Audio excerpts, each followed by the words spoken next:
तो जैसे कि आपको पता है कि चाइना में कोविड बहुत ज़्यादा फैल रहा है और इतना ज़्यादा फैल रहा है कि वहाँ पर लोग मर रहे हैं और वहाँ पर जो शमशान है ना, उसमें जगह ही कम पड़ गई है, लंबी-लंबी लाइनें लग रही है और वहाँ पर बहुत ज़्यादा हालत ख़राब हो गई है। अस्पताल में बेड नहीं है, तो वहाँ पर जो टेम्परेरी अस्पताल हैं, वो बनाए जा रहे हैं। और इतना ही नहीं, वर्ल्ड रिकॉर्ड भी बना दिया है चाइना ने यहाँ पर। और एक दिन में 37 मिलियन लोग पॉजिटिव हो गए हैं। आप सोच सकते हैं कि 37 मिलियन लोग, यानी कि 3 करोड़ 70 लाख लोग एक दिन में पॉजिटिव हो रहे हैं। तो आप खुद सोच सकते हैं कि चाइना की हालत किस तरह से ख़राब हो रही है। तो आज इसके बारे में पूरी डिटेल के साथ बात करते हैं कि ऐसा क्यों हो रहा है और इसके पीछे क्या वजह है और कौन कौन से देश है जो वहाँ पर हालत ख़राब हो रही है। लेकिन उससे पहले अगर आप चैनल पर नए हैं तो चैनल को ज़रूर सब्सक्राइब कीजिए और बेल आइकन को दबा दीजिए। तो चलिए वीडियो का आगाज़ करते हैं। तो the times of India, packed ICU यानी कि आईसीयू के पूरे पैक हो गए हैं। क्राउडेड क्रीमेटोरियम्स यानी कि वहाँ पर जहाँ पर लाशों को जलाया जाता है, वहाँ पर इतनी ज़्यादा भीड़ हो गई है कि बस क्या पूछें। और कोविड रॉयल्स चाइनीज टाउन, यानी कि कोविड इतना ज़्यादा हो गया है कि बेहद ही। 24 दिसंबर का द टाइम्स ऑफ इंडिया का आर्टिकल है। और इतने नहीं, आज तक आपने कितना सुना होगा कि एक दिन में कोविड के केस कितने आए हैं। तो सारे के सारे रिकॉर्ड को चाइना ने तोड़ दिया है और एक दिन में 37 मिलियन लोग यहाँ पर कोविड से इन्फेक्टेड हो गए हैं चाइना में, यानी कि 37 मिलियन, 3 करोड़ 70 लाख लोग सिर्फ एक दिन में। तो आप सोच सकते हैं कि चाइना में किस कदर हालत कोविड से ख़राब हो रही होगी। ये भी 24 दिसंबर का आर्टिकल है। तो बात करते हैं कि मामला क्या है और हम इसकी बात क्यों करें। तो देखिए, हमें लग रहा था कि अब कोविड की कोई लहर नहीं है और कोविड भी अब ख़त्म हो गया है। हम सब ने इस तरह की कोविड के सेफ्टी मेजर्स लेने ही बंद कर दिए थे, क्योंकि इसमें केस ही नहीं सामने आ रहे थे, तो हम लेके क्या करते हैं। और हर किसी ने मास्क लगाना ही छोड़ दिया था। लेकिन हमारा पड़ोसी देश चाइना में हालत बहुत ज़्यादा ख़राब है। जैसे कि आपको दिख रहा है 37 मिलियन एक दिन में आ रहे हैं इन्फेक्टेड केस, तो समझ सकते हैं कितनी ज़्यादा हालत ख़राब है। चाइना में इतना ज़्यादा कोविड फैल रहा है कि वहाँ पर सिर्फ एक ही दिन में 37 मिलियन लोग कोविड से पॉजिटिव हो गए। और आप खुद ही सोच सकते हैं कि एक दिन में अगर 3 करोड़ 70 लाख लोग एक साथ एक ही दिन में पॉजिटिव हो जाएंगे, तो आप खुद सोचिए कि चाइना में कोविड की स्थिति क्या होगी। और ये सब तब हो रहा है जब उसने ज़ीरो कोविड की पॉलिसी को अपनाया था, लेकिन चाइना फिर भी कोविड को नहीं रोक पाया। और इसके पीछे ख़ास वजह है, और वो वजह ये है कि चाइना की जो वैक्सीन है ना, वो कोविड के अगेंस्ट इफेक्टिव ही नहीं है। यानी कि जैसा चाइना का माल होता है वैसा ही वैक्सीन ही है उसकी। जैसे कि आपको पता है कि चाइना का माल कितना बेकार होता है, और उसने वैक्सीन भी ऐसी ही बनाई। चाइना में आमतौर पर सिनोफार्म की वैक्सीन और एक दो और वैक्सीन है वो लोगों को लगाई गई है, और वो भी इफेक्टिव नहीं है। तो आप सोच सकते हैं कि जब भी कभी वहाँ पर कोविड की लहर चलेगी तो तब बहुत सारे लोग कोविड से इन्फेक्टेड हो जाएंगे, क्योंकि चाइनीज़ लोगों ने अगर दोनों वैक्सीन ले भी ली है, दोनों खुराक दोनों डोज ले भी ली है, तो तब भी इन्हें अनवैक्सीनेटेड पर्सन ही एज ए ट्रीट किया जाएगा, क्योंकि ये दोनों वैक्सीन इन्होंने जो ली है वो इफ़ेक्टिव ही नहीं है। तो इसका लेने का फ़ायदा क्या है। इससे पूरी दुनिया में काफ़ी ज़्यादा चिंता हो गई है, क्योंकि देखा जाए तो चाइना ने ये जो अनइफेक्टिव वैक्सीन है उनको अफ्रीका में, लैटिन अमेरिका में, साउथ ईस्ट एशिया जैसे कि फिलीपींस में, मिडिल ईस्ट में भी सप्लाई किया है, और चाइना में भी इसको दिया गया है। तो इन चाइनीज़ वैक्सीन को लगवाने वाले देश पर अब कोविड का बढ़ने का खतरा हो गया है, और उन्हें समझ नहीं आ रहा है कि अब करें तो करें क्या, बोले तो बोले क्या।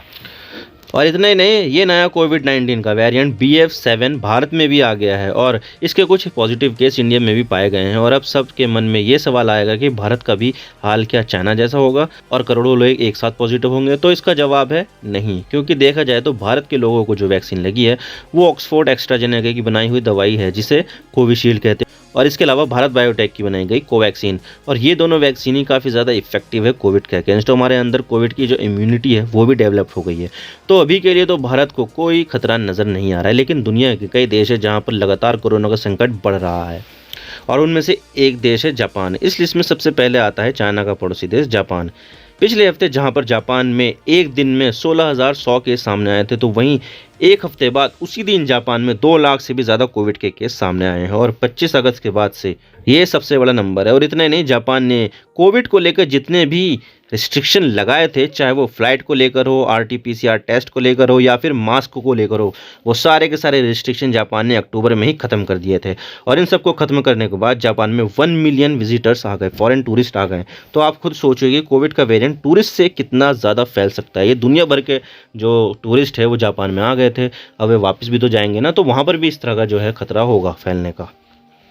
और इसके अलावा चाइना का एक और पड़ोसी देश साउथ कोरिया में भी काफ़ी ज़्यादा कोविड के केस सामने आ रहे हैं और एक दिन में ही यहाँ पर 75,000 से भी ज़्यादा कोविड के केस सामने आए हैं, जो कि काफ़ी चिंता की बात है। वैसे देखा जाए तो ये मामले उत्तर कोरिया में भी आ रहे होंगे, लेकिन उत्तर कोरिया एक आइसोलेटेड देश है और वहाँ की असली खबर बाहर आती ही नहीं है। सारी चीज़ों पर सरकार का पूरा कंट्रोल है, तो उसके बारे में कोई आइडिया ही नहीं है कि वहाँ पर कितना ज़्यादा केस सामने निकल कर आ रहे हैं, लेकिन आ तो रहे होंगे वहाँ पर, और उसकी भी हालत बहुत ज़्यादा ख़राब हो रही होगी। और इसके अलावा चाइना के दुश्मन नंबर 1 यूएसए में भी काफ़ी ज़्यादा हालात ख़राब हो रही है, क्योंकि देखा जाए तो पिछले 28 दिनों में यूएसए में 16 लाख के आसपास कोविड के केस सामने आए हैं। और आपको तो पता ही है कि कोविड के मामले में सबसे ज़्यादा अगर किसी देश की हालत ख़राब हुई है तो वो देश अमेरिका ही है। अमेरिका में अब तक 100 मिलियन यानी कि 10 करोड़ से भी ज़्यादा कोविड के पॉजिटिव केस सामने आए हैं, जिसमें 10,88,236 लोगों की मौत हुई है। यानी कि आप सोच सकते हैं यूएसए कोविड का सबसे बड़ा अफेक्टेड कंट्री है। और इसके अलावा यूके की हालत भी काफ़ी ज़्यादा ख़राब हुई है, जहां पर नॉर्मल एवरेज था 6,577 केस पर डे का ही था, तो वहीं थर्सडे को ये आंकड़ा पहुंच गया 46,000 से भी ऊपर। यानी कि यूके की हालत काफ़ी ज़्यादा ख़राब हो रही है कोविड को लेकर, और लोगों का हॉस्पिटलाइजेशन भी काफ़ी ज़्यादा बढ़ गया है। लेकिन सवाल यह आता है कि कोविड इतने ज़्यादा दुनिया भर में बढ़ रहा है, तो उसको रोकने के लिए भारत क्या प्लान बना रहा है, भारत क्या तरीका अपना रहा है।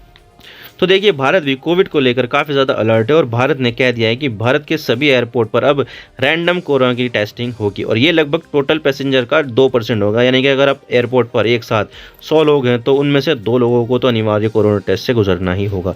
लेकिन उनमें भी ये देखा जाएगा कि हेल्थ के मामले में कौन वल्नरेबल है। और मोदी जी ने भी कह दिया है यहाँ पर कि जो भी क्राउडेड प्लेस है वहाँ पर मास्क लगाओ, और सभी राज्यों से कह दिया है कि भीड़ को कम करने के लिए आप कदम उठाइए। और इसके अलावा मोदी जी ने स्टेट्स के साथ मीटिंग में ये कहा है कि अभी कोरोना वायरस खत्म नहीं हुआ है और राज्यों को कोविड को देखते हुए हॉस्पिटल को तैयार रखना होगा, और वहाँ पर सफिशिएंट अमाउंट में बेड अवेलेबल होने चाहिए, ऑक्सीजन भी तैयार होनी चाहिए, और जो भी कोविड के फाइट में जो चीज़ काम आ सकती है वो सब होनी चाहिए। और इसके अलावा भारत ने एक और कदम उठाया है, और वो ये है कि जितने भी ये जापान, साउथ कोरिया और चाइना है ना, इन देशों से आने वाले जितने भी लोग हैं उन सबको RT-PCR की जो रिपोर्ट है वो नेगेटिव की दिखानी होगी। अगर उनके पास नेगेटिव रिपोर्ट नहीं है RT-PCR टेस्ट की, वो भी 72 घंटे की लेटेस्ट, तो वो इंडिया में एंटर नहीं कर पाएगा। तो इस तरह के यहाँ पर सरकार ने कदम उठाए हैं कोविड को रोकने के लिए। और यहाँ पर मैं भी यही कहना चाहता हूँ कि सरकार की गाइडलाइन को फॉलो करें और कोविड को बढ़ने ना दे, और जो भी मास्क वगैरह है लगा लीजिए। वैसे तो भीड़ भाड़ में जाइए ही मत, क्योंकि आपको पता नहीं है कि जो भीड़ है उनमें से कौन पॉजिटिव केस हो। आप मेरे इंस्टाग्राम पर भी जुड़ सकते हो। आप सिंपली जाइए इंस्टाग्राम में और सर्च कीजिए I_इमरान सिद्दीकी, और आप मुझे फॉलो कर सकते हैं। इसके अलावा आप मुझे ट्विटर पर भी फॉलो कर सकते हैं, यहाँ पर भी सेम ही यूज़र नेम है I_इमरान सिद्दीकी। तो दीजिए मुझे इजाज़त, मैं मिलता हूँ आपसे नेक्स्ट वीडियो में। अगर आपको वीडियो थोड़ी सी भी पसंद आए तो चैनल को ज़रूर सब्सक्राइब कीजिए। Thank you for watching. I really appreciate your precious time. God bless you all. Now signing off.